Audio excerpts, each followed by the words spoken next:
လူတွေကပြောင်းလဲတတ်တဲ့သဘောတဘာဝရှိပါတယ်။သူတို့ရဲ့ပြောင်းလဲခြင်းတွေပေါ်မှာလိုက်ပြီးတော့ခံစားမနေပါနဲ့။နေ့ရက်တိုင်းဟာ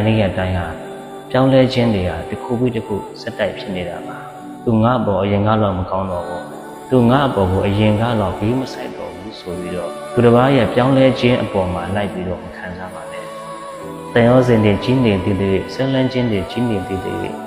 အဲ့သူဟာပူလောင်ခြင်းတွေကိုခံစားနေရအောင်ပါသူတစ်ပါးရဲ့ပြောင်းလဲခြင်းတွေပေါ်မှာလိုက်ပြီးတော့မခံစားပါနဲ့ကိုယ့်ရဲ့စိတ်ကိုအေးချမ်းအောင်နေ